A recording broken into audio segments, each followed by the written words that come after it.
Hello everyone, welcome to the मेरी toppers talk session. और आज के सेशन में है हमारे साथ अंकुर शर्मा, जिन्होंने गेट सिविल इंजीनियरिंग में रैंक 77 हासिल किया है। इनके आज बैकग्राउंड पे नज़र डालेंगे और देखेंगे कि इनकी जर्नी कैसी रही है। इन्होंने 2024 में आईआईटी पटना से ग्रेजुएशन किया है और ये रहने वाले भी पटना के ही हैं। और इनके जो फादर हैं वो एक गवर्नमेंट एम्प्लॉय हैं। So Ankur, first of all many congratulations on this big achievement. कैसा लग रहा है, पहले तो ये बताइए। पहले तो थैंक यू सर। ये सही अचीवमेंट है जो मेरे टेस्ट रिजल्ट में, जैसे टेस्ट सीरीज में जो मार्क्स आ रहे थे, तो हम्म। काफ़ी हद तक एक्सपेक्टेड था कि रैंक अच्छी आनी चाहिए। अच्छा, तो मतलब पहले से ही आप एक्सपेक्ट कर रहे थे कि इस बार मेरा जो है अंडर 100 रैंक तो आ ही जाएगा, बिकॉज टेस्ट सीरीज में वो रिफ्लेक्ट हो ही रहा था। हाँ ये सर, एक ये बात थी। अच्छा, तो जनरली अगर टेस्ट सीरीज की बात करें तो उसमें मतलब कितने टेस्ट हमें लगाने चाहिए? सब्जेक्ट वाइज टेस्ट देने चाहिए स्टूडेंट्स को, या फिर उसमें पूरा मॉक टेस्ट देना चाहिए सब्जेक्ट वाइज, मतलब या फुल लेंथ देना चाहिए? आई थिंक जब सब्जेक्ट की पढ़ाई आप ये क्लासेस में हो रही है, हम्म। तो आपको सब्जेक्ट वाइज देना चाहिए। अच्छा, और पैरेलली देना चाहिए। हाँ। आपने पैरेलली फॉलो अप किया है, जैसे कोई सब्जेक्ट जैसे आपने कंप्लीट किया है उसको मतलब आप फिर रिवाइज करके जो साथ के साथ ही सब्जेक्ट वाइज टेस्ट देते थे।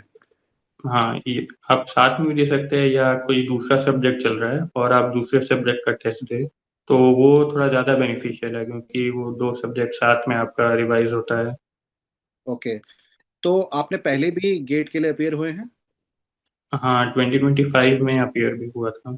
2025 में, और जैसे मैं रिकॉर्ड चेक कर रहा हूँ आपका 517 रैंक था। हाँ, अच्छा, तो ये बताइए तब के एफर्ट में और जो अब आपने एफर्ट दिया है उसमें किस चीज का ऐसा चेंजिंग फैक्टर रहा कि आपका इतना इम्प्रूवमेंट हो गया? मेनली जो चेंज था कि मेरा पिछले साल का अप्रोच थोड़ा कैजुअल था। कैजुअल जैसे मतलब कुछ सब्जेक्ट्स आप मतलब कवर अप नहीं किए थे? नहीं, मतलब ऐसा नहीं, सब्जेक्ट्स तो सारे ही कर रहा था, लेकिन टाइम उतना उसमें डिवोट नहीं कर रहा था। जैसे ये हफ्ते में 3-4 दिन मैं स्पोर्ट्स खेलने भी ये चला जाता था, 2 घंटे। ओके, तो एक, और उसके बाद भी आने जाने में भी कुछ टाइम, और प्लस थकान भी। मतलब तो ये, डेडिकेटेड पर प्रिपरेशन की बात करें तो आपने इस साल ही डेडिकेटेडली मतलब फुल एफर्ट देके तैयारी की थी। तो हाँ, इस साल प्रेफर था। हमको थोड़ा सा शेड्यूलिंग के बारे में बताएं, क्या एक स्ट्रिक्ट शेड्यूल आप फॉलो कर रहे थे? आप टाइम टेबल आपने कुछ फॉलो अप किया था? तो किस तरीके से अपने सब्जेक्ट्स को मैनेज कर रहे थे आप? मेरा जो मेनली शेड्यूल था वो ईएस ओरिएंटेड था। ओके। प्लस गेट का मैंने ये लास्ट के जो कुछ 20 डेज या ऐसे था, उसमें गेट पे किया था। अच्छा, और मेनली आप ईएस की ही प्रिपरेशन कर रहे थे। गेट हाँ, ओरिएंटेड क्वेश्चन आपने मतलब लास्ट के 20 डेज में ही देखे? हाँ लास्ट महीने में जो था। सो क्या डिफरेंस क्या है, मतलब ऐसा क्या हमें अलग करना पड़ता है ईएस से हटके जो गेट में हमें रैंक अच्छी दिलाता है? गेट का जहाँ तक बात किया जाए, तो जैसे मेडिजी में जो पढ़ाते हैं क्लासेस में, हम्म। वो फुली सफिशिएंट है। आपको गेट में उससे बाहर कुछ नहीं आएगा क्वेश्चन, ये तो है। पर ये इसमें है कि वो इन डेप्थ थोड़ा क्वेश्चंस भी आते हैं, हम्म। तो आपको टेक्स्ट बुक की नॉलेज होनी चाहिए उसमें। ओके, मतलब गेट के लिए तो क्लासरूम के नोट्स सफिशिएंट रहते हैं, बट हाँ, फॉर इंजीनियरिंग सर्विसेज क्लासरूम के अपार्ट थोड़ा सा हमें टेक्स्ट बुक्स भी पढ़ने पड़ते टेक्स्ट हैं। बुक भी करना। हाँ। आपने कौन कौन सी बुक्स यूज करी थी, किस किस सब्जेक्ट्स के लिए? जैसे एनवायरनमेंट में तो एसके गर्ग की बुक है, हम्म। Volume 1, volume 2। वो ओके। भी है। फिर सॉइल मैकेनिक्स में भी जैसे ये है, वीएनएस मूर्ति की बुक है। हम्म। आरसीसी में भी शायद Pillai and Menon, exact author मुझे याद नहीं, ओके। इनकी बुक है। इनके और ऐसे ही कुछ बुक्स जो थे। अच्छा, इनके बुक्स आपने रेफर किए थे। अब हम्म। आपका इंजीनियरिंग सर्विसेज की बात करें तो उसके लिए आपने क्या क्या रिसोर्सेज फॉलो अप किए हैं?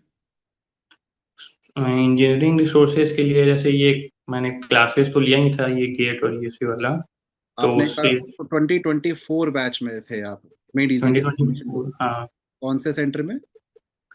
यही दिल्ली में ऑफलाइन सेंटर में था तब। दिल्ली सेंटर में थे। तो क्लास नोट्स तो आपके प्रिपेयर हो गए, and what about the GS portion? GS portion मैंने ऑनलाइन लिया था, तो वो जीएस का भी नोट्स बनाया था। तो वो एक चीज़ जीएस है। भी आप नोट से ही पढ़ रहे हैं? हाँ, जीएस नोट्स और ये टेक्स्ट बुक भी थोड़ा देखा था। उसमें और भी कुछ एक दो बातें जो हो जाती है। तो जैसे अब टेक्निकल की बात करें तो इसका ही काफी जैसे वाइड सिलेबस है, lot of subjects are there. तो हाँ, जीएस के लिए क्या शेड्यूल रखना चाहिए हमें, मतलब इसको डेली पढ़ना चाहिए, वीकली पढ़ना चाहिए, किस तरीके से अरेंज करें, मतलब जीएस की अगर बात करें अपनी प्रिपरेशन में। मेरा ये मानना है कि जीएस आप डेली या तो मॉर्निंग या फिर ये नाइट में 1 या 2 घंटे ऐसे आप रख सकते हैं, ये अगर क्लासेस नहीं है। हम्म। अगर क्लासेस साथ में है तो फिर तो आपका शेड्यूल ऑलमोस्ट फुली लॉक हो जाता है, जो क्लास में जैसा टीचर्स बता रहे हैं हम्म। वैसा ही फॉलो करना चाहिए। मतलब डेली, मतलब अगर हम 1 to 2 आवर्स अगर डेडिकेट करें जीएस के लिए सेपरेटली, तो इन हैंड मतलब उसकी तैयारी मतलब ठीक चलती रहती है। हाँ। ओके। गेट एग्जाम की अगर पर्सपेक्टिव से बात करें तो ऐसा है कि कुछ सब्जेक्ट्स को हम ज़्यादा मतलब इम्पोर्टेंस देंगे और बाकी सब्जेक्ट्स को हम मतलब थोड़ा कम इम्पोर्टेंस दे सकते हैं। हाँ। आपकी क्या इसमें सोच रही है? हाँ, नहीं मुझे लगता है कि सारे टॉपिक्स को ऑलमोस्ट इक्वली इम्पोर्टेंस देना चाहिए, ओके। क्योंकि अब आप ऐसे कुछ लक पे भी आप ये छोड़ रहे हैं कि इस टॉपिक से क्वेश्चन कम आते हैं तो कम आएंगे।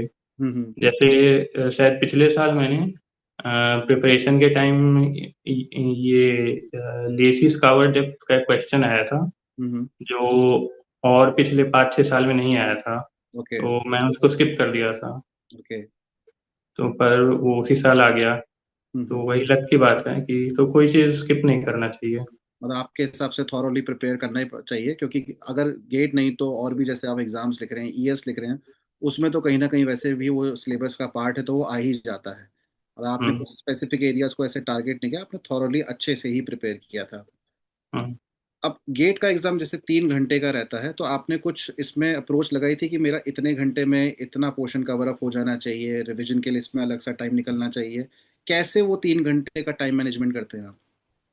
हाँ, एक जो टाइम मैनेजमेंट का है ये जैसे कि गेट का ऑलमोस्ट जो 65 क्वेश्चंस है हम्म। वो एटलीस्ट 2 आवर 30 मिनट्स या 2 आवर 20 मिनट्स में ओके। आप आपसे जितना क्वेश्चन हो रहा है ये एक बार में आप वो कंप्लीट कर लीजिए। हम्म। और बाकी 30 to 40 मिनट्स जो बचे हैं फिर हम्म। उनमें जिन क्वेश्चन में डाउट है या जिसमें थोड़ा सोचने वाली बात है हम्म। तो उस पे टाइम देना था। मतलब थोड़ा सा आधे घंटे का मतलब हमें एक उसमें रिलैक्सेशन लेके ही चलना चाहिए कि हमें कुछ थॉरोली सोचना पड़ सकता है क्वेश्चंस में। तो कुल मिला हम्म। के 2 ढाई घंटे में हमारा एक बार तो पेपर हो जाना चाहिए। हाँ। अब मुझे बताइए कि जैसे नेगेटिव मार्किंग इन्वॉल्व होती है, तो इसमें मतलब हमें रिस्क लेना चाहिए कि जैसे हमें पता है कि 4 में से चलो 2 ऑप्शन तो जिसमें पक्का है कि नहीं है, अब एक हम्म। बचा है सही है, एक गलत है, but we are not sure और पता है नेगेटिव हो जाएगा, तो इस सिचुएशन में क्या करना चाहिए, रिस्क ले या ना ले? मेरा है कि अगर 2 ऑप्शन आपको पता है कि नहीं है हाँ। तो 50-50 में मैंने तो चांस लिया था एक क्वेश्चन में इस साल, तो हम्म। वो तो गलत हो गया, लेकिन तब भी मतलब आप ले भी सकते हैं। लेकिन अगर 4 ऑप्शन में से किसी को ये एक टिक करना है तो हम्म। उसमें ये नहीं होना चाहिए। देखिए, क्लैरिटी और एक्यूरेसी का सारा खेल रहता है। जो हाँ। दूसरे टाइप के क्वेश्चन है, न्यूमेरिकल आंसर टाइप, उसमें तो एक्यूरेसी मतलब बहुत ज़्यादा चाहिए। तो हम्म। आपका इतना अच्छा रैंक आया तो जाहिर सी बात है आपने आंसर्स एक्यूरेटली ही आंसर करे होंगे। तो वो कैसे स्किल डेवलप करी कि कभी भी मतलब आपका रेंज से बाहर आंसर नहीं जा रहा, एक टू द पॉइंट आप पहुंच पा रहे हैं? हाँ, ये तो प्रैक्टिस से ही आया है। जैसे टेस्ट सीरीज में काफी प्रैक्टिस किया था, हम्म। उसमें भी कई बार आंसर थोड़े पॉइंट से बाहर हो जा रहे थे। हम्म। तो उसमें भी ये जो कैलकुलेटर है, ये कैलकुलेटर में भी कुछ एम प्लस में वो वैल्यू रिमेम्बर करने वाली फंक्शन होती है, हम्म। तो मैंने उसका यूज सीखा उसमें कि हम्म। आप एग्जैक्ट वैल्यू कैलकुलेटर में ही वो मतलब इनपुट कर सकते हैं, जिससे आउट ऑफ रेंज जाने का चांस कम है। और जो गेट में हमें कैलकुलेटर मिलता है, उसके लिए भी मतलब स्पेशल कुछ आपने अलग से प्रैक्टिस करी थी, क्योंकि वो हमारे इंजीनियरिंग कैलकुलेटर से डिफरेंट रहता है, तो बहुत हम्म, दिक्कत होती है गेट कैलकुलेटर यूज करने में? अगर कस्टम नहीं है तो दिक्कत तो होगा आपको, क्योंकि प्रॉब्लम आ उसमें सकती हाँ स्लाइटली ये डिफरेंट फंक्शनैलिटी यूज होती है है। कि तो आप पहले वैल्यू डालेंगे उसके बाद कौन सा फंक्शन अप्लाई करना है। तो कैंडिडेट्स को इस बात का भी ध्यान रखना पड़ेगा कि गेट में जो कैलकुलेटर मिलता है हम उससे भी एग्जाम से पहले अकस्टम हो जाए, जिससे कि हमें पता रहे वहां पे जाके कुछ नहीं तो ऐसा चेंजेस नहीं फील होने चाहिए। ठीक है, हाँ चलो ठीक है अंकुर, मेरे को बस ये और बता दीजिए कि आगे का आपका क्या प्लान है आफ्टर सिक्योरिंग दिस रैंक, आगे क्या आप चाहते हैं लाइफ में? सर, अभी तो गोल ईएसी ही रखा है ओके। कि ईएसी में रेलवेज को टारगेट कर रहा हूँ। आईआरएमएस। हाँ, तो प्री तो निकल गया है इस बार, मार्क्स भी ठीक ठाक ही हैं। ओके। और अभी तो मेंस का अभी प्रिपरेशन चल रहा है, आज आपने उसका टेस्ट भी था। कन्वेंशनल बैच आपने ज्वाइन किया हुआ है, मैं हम्म, कन्वेंशनल बैच ज्वाइन किया हुआ है, उसका क्या रिस्पॉन्स है, क्या फीडबैक है आपका, कैसा चल रहा है वहाँ पर?